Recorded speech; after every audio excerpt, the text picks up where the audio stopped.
नमस्कार, बहुत स्वागत है आप सभी का टोटल टीवी में और मैं हूं आपके साथ जया पाल। चलिए शुरुआत बुलेटिन की बड़ी खबरों के साथ करेंगे। प्रधानमंत्री नरेंद्र मोदी के नेतृत्व में एनडीए सरकार ने पूरे किए 11 साल। पीएम मोदी ने सोशल मीडिया पोस्ट में लिखा, महिलाओं की लीडरशिप से विकास की परिभाषा बदली है। कई योजनाएं देश की नारी शक्ति को सशक्त बनाने के लिए शुरू की। जनधन योजना से उन्हें बैंकिंग सिस्टम से जोड़ा गया। बीजेपी अध्यक्ष जेपी नड्डा ने बीजेपी मुख्यालय में प्रेस कॉन्फ्रेंस करेंगे। दोपहर 12 बजे बीजेपी मुख्यालय में प्रेस कॉन्फ्रेंस होगी। तो बड़ी जानकारी आप तक पहुंचा रहे हैं, जो आप बताते चले कि बीजेपी के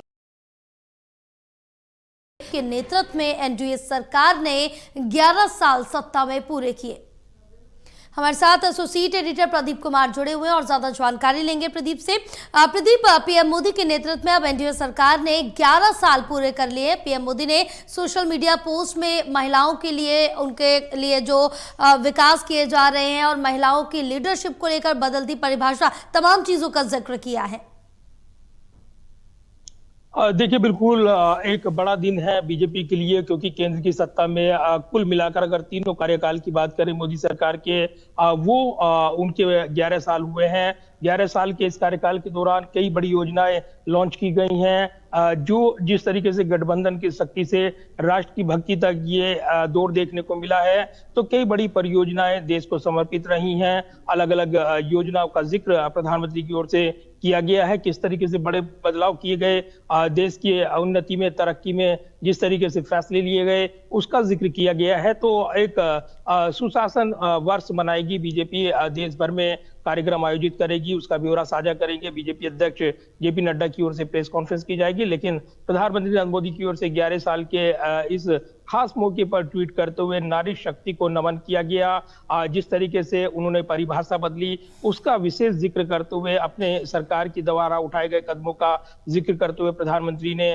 कई योजनाओं का जिक्र किया। इसके अलावा महत्वपूर्ण जो फैसले लिए गए, धारा 370 हटाने की बात हो या फिर जनधन खाते की बात हो, उन्नति की बात हो, किसानों के हित की फैसले की बात हो, या फिर जो शासन में बदलाव हुए उसकी पारदर्शिता की बात हो, भ्रष्टाचार के खिलाफ लड़ाई की बात हो, ये तमाम मुद्दे का जिक्र करते हुए प्रधानमंत्री ने अपनी बात रखी है। तो जरूर है कि 11 साल का ये सफर एक पड़ाव पर पहुंचा है और इसके बाद अब लगातार सरकार जो महत्वपूर्ण निर्णय ले रही है, उसका जिक्र करते हुए सरकार की उपलब्धियों का जश्न मनाया जाएगा और इसको लेकर बीजेपी देश भर में कार्यक्रम आयोजित करेगी।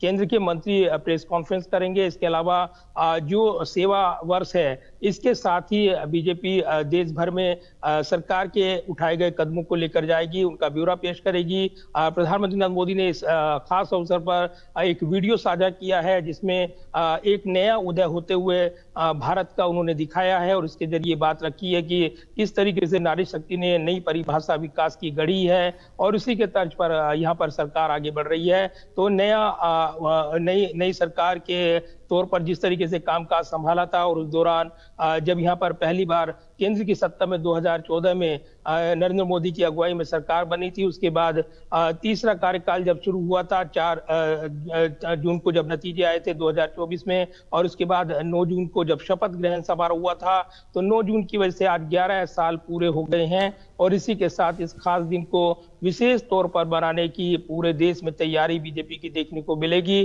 पूरे देश में कार्यक्रम आयोजित किए जाएंगे। सेवा संकल्प जो ये नारा दिया गया है, इसके साथ ही बीजेपी जन जन तक सरकार की उपलब्धियां लेकर जाएगी।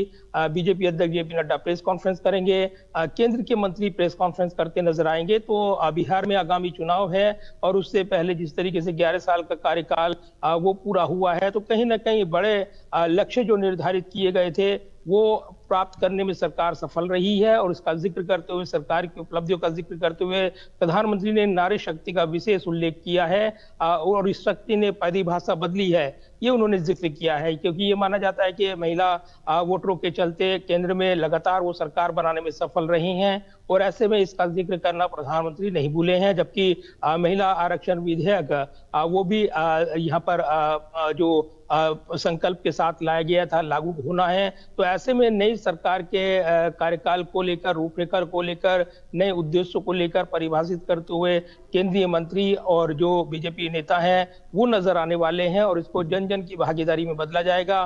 लोगों तक केंद्र सरकार की उपलब्धियां विशेष तौर पर पहुंचाने के लिए एक व्यापक जन अभियान शुरू किया जा रहा है, जिसका ब्यौरा भी साझा किया गया है। जी बिल्कुल, क्योंकि प्रदीप जिस तरह से देखें कि बीजेपी को अगर हम ये कहें कि 24/7 चुनावी मोड में रहती है, जो तैयारियां हैं वो साफ तौर से देखने को मिलती है। कहीं ना कहीं अगर आगामी हम अगले लोकसभा चुनाव की बात करें तो उसकी तैयारी जब पहला कंप्लीट हुआ था तब से ही अपनी जमीन मजबूत और करने की जो बीजेपी की कोशिश है वो हमें साफ तौर से देखने को मिलने लगी थी। और बीजेपी जिस तरह से अपनी उपलब्धियों को अपनी तरफ से किए गए जो विकास कार्य आम जनता तक पहुंचाते, कहीं ना कहीं आगे बीजेपी के लिए वही चीज बेनिफिट साबित होती है।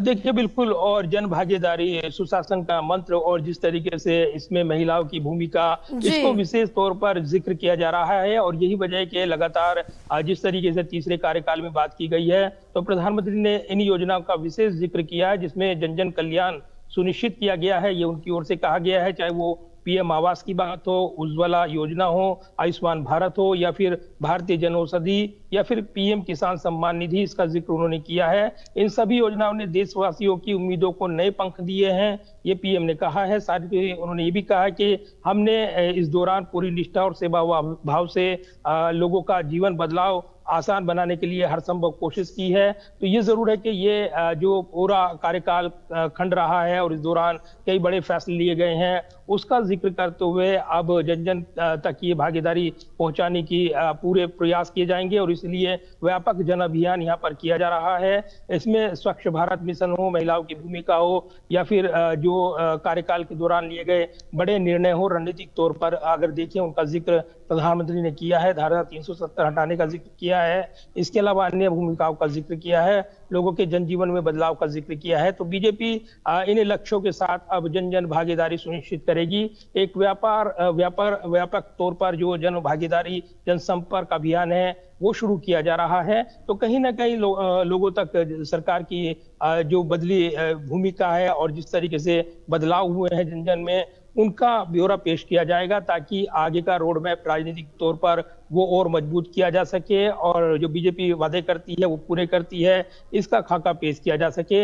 हालांकि मुख्य विपक्षी दल लगातार सवाल उठाते हैं, आज भी उनकी ओर से प्रेस कॉन्फ्रेंस हो रही है, इसको लेकर विरोधी भी एक व्यापक अभियान चलाएंगे। तो ये जरूर है कि दूसरी तरफ देखें तो सरकार की उपलब्धियों को जन जन तक ले जाने के लिए व्यापक जन भागीदारी एक पूरा संकल्प पत्र जारी किया बीजेपी ने, जिसके आधार पर वो इन योजनाओं को पेश करेगी और जो विजन है डॉक्यूमेंट वो यहाँ पर पेश करते हुए उन वादों को पूरा किया गया है और आगे जो वादे किए गए हैं वो भी पूरा किए जाएंगे। इसी के साथ एक नई राजनीतिक चुनौती पेश करेगी विरोधी दलों के लिए, क्योंकि 11 साल का एक कार्यकाल कहीं ना कहीं एक महत्वपूर्ण कार्यकाल रहा है और इसी के साथ लगातार मोदी सरकार केंद्र में कामकाज कर रही है, ये नारे बुलंद किए जा रहे हैं। बिल्कुल प्रदीप बहरहाल, आप हमारे साथ बने रहे, आगे और भी जानकारी आपसे लेंगे।